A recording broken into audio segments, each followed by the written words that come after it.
Saya kemarin kira seminggu yang lalu saya juga pergi ke Laut Selatan. Anehnya Mas, waktu pergi ke Laut Selatan itu bermacam-macam tokoh agama. Yang dari Pasuruan tuh kiai ada 3, ada orang Katolik 1, ada orang Konghucu 1. Saya dan itu aneh, banyak yang menyaksikan. Lalu yang Katolik bilang begini, Pak, Bapak itu sebenarnya ditunggu di Gunung Kombang, tapi saya akan gondang lagi ke selatan sana. Terus bagaimana ya, sebenarnya tidak boleh masuk, itu udah di kurang 2 kilo itu ada ditulisi dilarang masuk areal pengawasan, karena disinyalir lempengan selatan itu akan tempuk begini sehingga timbul tsunami.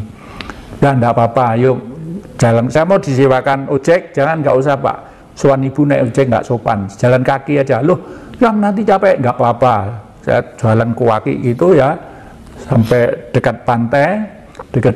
Terus yang Katolik bilang begini, Pak, saya dapat bisian Bapak sebenarnya tadi tunggu di Gunung Kombang. Ditunggu di Gunung Kombang, tapi nggak apa-apa, kita sama aja, lauti luas kok, pasti beliau tahu juga, beliau itu tidak mengenal ruang dan waktu gitu loh. Anehnya pintu gerbang digeser Mas, berbentuk gunungan segini tuh, gunungan dari batu hijau gitu segini, digeser ke timur ke tempat kita itu. Yang tahu justru Pak Kiai dari Pasuruan siapa gitu ya kemarin ya. Udah sekarang mandi semua di pedipokan saya di sana. Nah, digeser ke situ, Pak. Loh kok digeser Pak? Oh, digeser ke sini Pak. Berarti kita diterima. Terus saya masuk ngelarung itu ya, ngelarung bunga cuma 1 takir gini sebagai etika lah, sopan. Itu maksudnya pintu gerbang gaibnya itu ya? Semula itu ikut dilarung itu bergeser ke barat terus, Loh, setelah pintu gerbang itu digeser ke timur oleh gaib, loh kok takir tadi itu ke tengah lalu numplek gitu, kena ombak gitu, artinya ya diterima lah gitu. Lego banget rasanya itu, lego. Larung itu wujud apa ya? Wujud sedekah kita kepada para leluhur, penghormatan kita kepada para leluhur gitu kan ya? Kalau itu bukan leluhur, malah di atas leluhur. Di atas leluhur. Kalau Ibu Ratu Mas Laut Selatan tuh di atas leluhur. Karena kalau menurut hemat saya, beliau itu adalah Maha Dewi, Maha Malaikat. Ya. Kalau orang Cina menyebut Dewi Kuan Im. Iya. Kalau kita Ibu Ratu Mas Laut Selatan lah. Orang-orang yang cari pesugihan itu tidak ke beliau tidak mau. Orang cari pesugihan itu tidak mau. Beliau itu hanya jangkung, hanya memperkuat orang-orang yang berpikiran tentang kedamaian, khususnya Pulau Jawa harus dijaga dengan baik demi kedamaian dunia. Oleh karena itu orang Jawa itu hamemayu hayu ing bawono, tidak ada yang nyating sengidul supaya sugih lah. Dan untuk mencari kesugihan itu banyak daerah-daerah yang dipelintir menjadi seperti itu, seperti Gunung Kemukus, seperti Gunung Kawi. Gunung Kawi itu apa sih? Gunung Kawi itu tempat peristirahatan terakhir Pangeran Diponegoro. Itu lalu dipelintir menjadi orang cari pesugihan. Wah, enggak bener itu, enggak bener sama sekali. Kemarin tujuan mereka untuk kemudian menggeser menjadi tempat pesugihan itu apa kira-kira yang supaya kita jauh dari leluhur atau bagaimana? Iya, supaya kita jauh dari leluhur dan supaya kita tidak sekuat leluhur kita. Itu ya. Pangeran Diponegoro itu setelah merasa bahwa perang belum selesai, akhirnya beliau ke timur, lari ke timur ya, antara lain mendirikan pondok di Gunung Kawi itu. Pondok itu di situ sebagai mengajarkan tentang kepribadian, tentang budi pekerti. Nah, suatu saat sebelum beliau itu wafat, beliau buat lubang dulu sendiri gitu, seperti ya lubang makam sekarang lah. Terus cantrik-cantriknya dikumpulkan, ayo kesini semua, baru cerita ya. Dunia itu tidak ada yang langgeng, apapun semua, bahkan bumi ini nanti suatu saat entah berapa juta atau ribuan tahun yang akan datang mungkin juga hancur, bisa juga gitu. Apalagi manusia juga sama lah. Saya sudah waktunya pindah alamat sang nyawa ini, sang sukma ini. Kalau nanti saya berangkat tidur, semua tidak boleh meneteskan air mata. nggak boleh meneteskan air mata, harus tegar karena perjuangan masih jauh. Itu baru setelah itu tidur tak gitu sudah, baru diuruk makamnya itu gitu di Gunung Kawi. Ini banyak yang difitnah seakan-akan orang kesana golek pesugihan, itu penghinaan terhadap leluhur, dan nanti sudah waktunya mereka itu ngunduh yang pakar. Jadi ketika kemudian panjenengan berbicara tentang jin ya, yang harus diwaspadai oleh para pelaku spiritual ya, bahwa jin itu kemudian juga punya misi sebenarnya untuk apa ya, menjauhkan kita ke jalan yang sebenar-benarnya. Iya, ya. Jin itu ada dua tipe. Ada jin yang bagus, ada jin yang tidak bagus. Ya. Jin yang ingkar itulah banyak yang ingkar. Karena apa? Karena iri dengan manusia itu. Orang dia bisa buat kamera dan gambarnya kok bisa ngomong-ngomong seperti manusia, loh saya kok tidak bisa gitu. Nah, akhirnya karena dia itu juga punya rasa, punya hidup tadi itu ya ganggu pada manusia dengan beberapa cara lah. Gitu. Saya kemarin malam itu yang jadi ke daerah Grobogan ya, ya ketemu seorang pejalan apa itu namanya, dulu memang dia mengembara selama 35 tahun ya. Nah ketika kemudian di pantai selatan ya kan, sempat suatu hari mendapatkan petunjuk langsung, arahan langsung dari Kanjeng Ratu.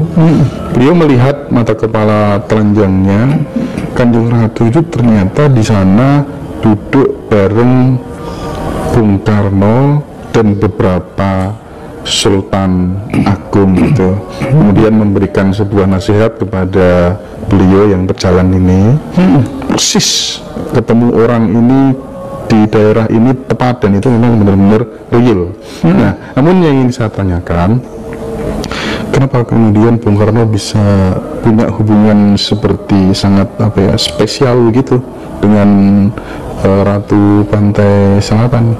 Ya, semua pemimpin-pemimpin yang kelasnya itu nasional dan internasional selalu berkomunikasi. Istilah berhubungan diganti berkomunikasi ya. Berkomunikasi. Karena mungkin kalau berhubungan itu dianggap sedikit porno sama anak-anak ya, berkomunikasi. Karena apa? Karena Bung Karno yang Sultan Agung, Raja Mataram kuno atau sekarang, makanya membuat namanya Songgobuwono di keraton itu. Untuk suatu saat beliau itu sesaji di sana, beliau datang bisa komunikasi. Komunikasi lah. Kuatnya seperti itu. Seperti sekarang kerajaan Surakarta Adiningrat dan Surakarta Adiningrat ya, membuat kerajaan itu sulit loh mas, sulit.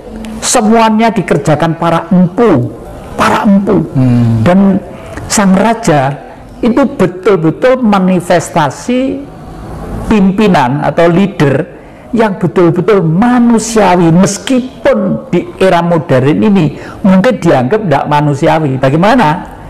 Coba abdi dalem mas, sing silo nyengkelit keris di pintu masuk itu, dulu pada waktu saya masih di sana itu gajinya itu berapa? 7.500, 15.000, mungkin sekarang itu 25.000 atau berapa gitu ya. Tapi begitu setia, begitu hormat, setia gitu. Anehnya apa? Putra-putra mereka di dalam, ada yang menjadi jenderal, ada yang menjadi ini, ada yang menjadi doktor, ada yang menjadi insinyur. Itu kan pengabdian yang dibalas oleh kekuatan energi yang tak terpikirkan sebelumnya, karena pengabdiannya tulus, terkecuali pengabdian yang ada pamrih, yang ada aku tak deket anugerah ben ini lain soal, malah tidak dikasih apa-apa mungkin gitu. Ya, tadi sempat ada yang kelupaan ya terkait dengan ritual seks Gunung Kemukus. Nah itu setahu panjenengan itu prosesinya bagaimana? Kelakuan oknum yang seperti apa? Kenapa sampai terjadi seperti itu gitu? Saya tidak begitu paham terlalu dalam mungkin ya, karena dulu itu orang laku itu kan ya banyak Nggak laki aja, wanita pun kadang-kadang banyak yang laku. Iya, betul, betul. Nah kalau sudah di tempat sepi, di tempat yang hening, mungkin lalu timbul pikiran-pikiran, Iya. wah ini gini kita elek melakukan itu kok ndang oleh restu. Mungkin juga begitu. Mungkin berangkat dari motivasi itu. Digiring ya. Ya digiring ya.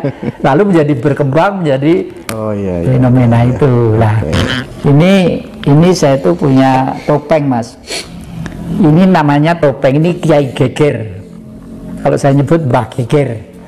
Ini punya buyut saya yang umurnya itu sekitar 120 tahun dari Kediri sana. Nah ini tadi saya ceritakan, orang dulu itu hari besarnya adalah hari tertua dari leluhur kita yang umurnya paling tua itu. Kalau dulu cuma dilakir gitu, tanggal berapa gitu, ngumpul di situ, lalu wayangan ya, wayangan tuh 1 minggu, karena nenek saya tuh gamelannya waduh sugih kayak keraton rumahnya gitu, gamelannya juga banyak, wayangnya juga banyak gitu. Nah terus beliau itu karena umurnya tua ya, umurnya sepuh gitu ya, dari Kediri itu ditumpak nih geledekan atau untul, cikar untul. Cikar untul itu cikar yang kecil, bukan pedati ya, pedati. Cikar itu apa ya? Pedati ya, pedati kecil, sapinya 1 itu. Loh anehnya beliau ditaruh situ, sapi itu bisa mencari alamat. Alamat saya ke desa Sanan Wetan sana. Nah, sudah begitu, udah yang rawuh, datang itu, gamelan mulai dipukul. Yang tidur itu pakai pakaian klono topeng, ya. Itu bangun pelan-pelan gitu. Terus saat itu tuh jalan sendiri ke panggung itu. Ini ditaruh di genjotnya gitu. Ini kalau udah ditempelkan sini tak waduh